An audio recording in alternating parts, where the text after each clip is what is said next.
This is the Smith & Wesson Model 29 chambered in .44 Magnum. It represents the next era in Magnum revolvers.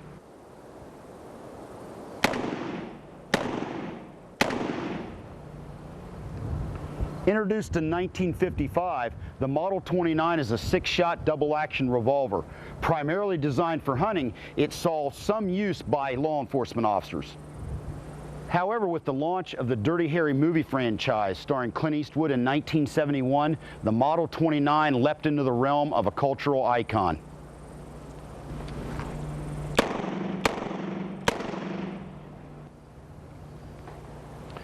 Following the movie's release, Smith & Wesson could not keep up with demand and prices skyrocketed, causing the Model 29 to sell for up to 3 times the original price. The .44 Magnum launches a 240 grain jacketed soft point bullet at approximately 1,200 feet per second, making it eminently suitable for large game.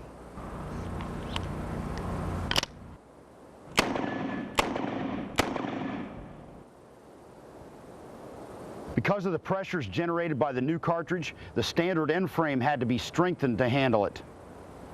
The Model 29 was offered in 4-inch, 5-inch like mine, 6.5, 8 3/8, and later 10 5/8 inch barrel lengths, which was useful for taking game at longer distances.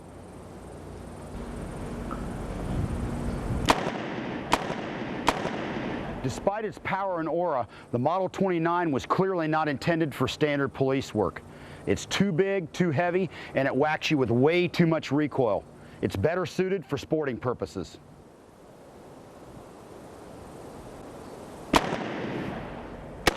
A new era in Magnum revolvers dawned in 1980 with the introduction of the 686, which switched back to the .357 cartridges of the original registered Magnum.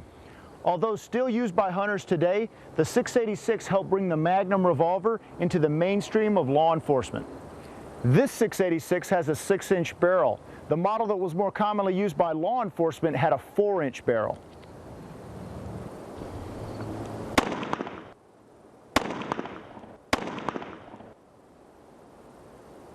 Tough, reliable, and extremely accurate due to its adjustable sights, the 686 became one of the most popular Magnum revolvers ever. Built on the L frame, it's slightly smaller than the N frame, but still able to digest an unlimited number of .357 Magnum.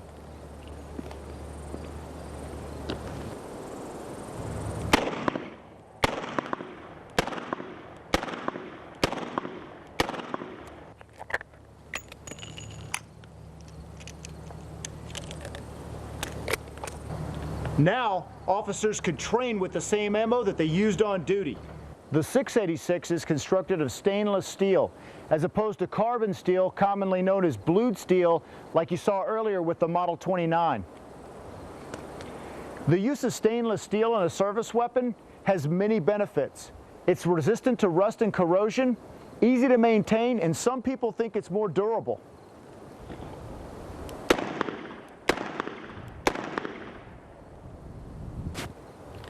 Synthetic ergonomic grips reduced recoil, added control, and allowed officers to fire more quickly if they needed. Available with either a 6 or 7 round cylinder, the Model 686 was a true game changer in service revolvers. The Model 329 Nightguard is the newest example of the Magnum revolver. Introduced in 2008 and chambered for the .44 Magnum, it's a return to the cartridge of the Model 29. Nightguard revolvers are also chambered in .38 Special, .357 Magnum, .44 Special, and .45 ACP. Unlike most Magnums, the 329 has a short 2.5-inch barrel, and its lightweight frame is constructed of an alloy containing scandium, which is both strong and flexible. This material allows for lightweight frames that are capable of handling the operating pressures of Magnum cartridges. The special night front sight and wide rear sight make it fast into action even under low light conditions. The alloy frame, stainless steel cylinder, and synthetic grips make the Nightguard capable of standing up to the demands of sportsmen, hunters, and police officers. Plus, the short barrel and compact grip make the Nightguard suitable for concealed carry. The .329 is a good gun, but when it's chambered in .44 Magnum, it's got a lot of recoil. This makes it most suitable as a trail gun or for concealed carry, with the expectation of limited firing. The Magnum Revolver is a big, powerful handgun whose popularity with American shooters continues. It's pushed the development of firearms and ammunition for decades.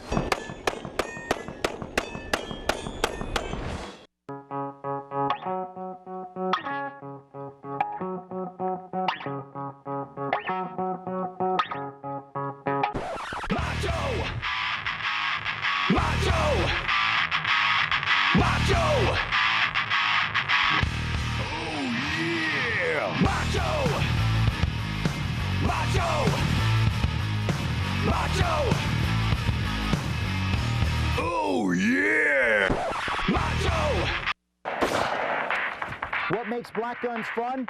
Having your rifle. This segment of Tactical Impact is brought to you by FNH USA.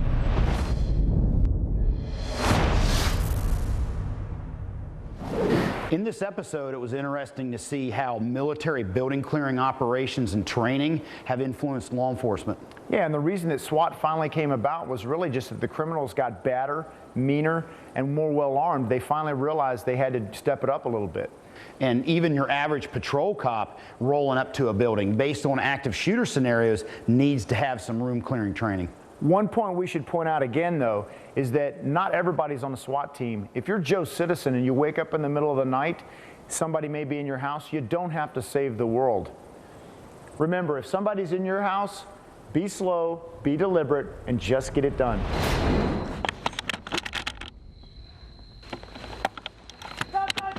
Contact front!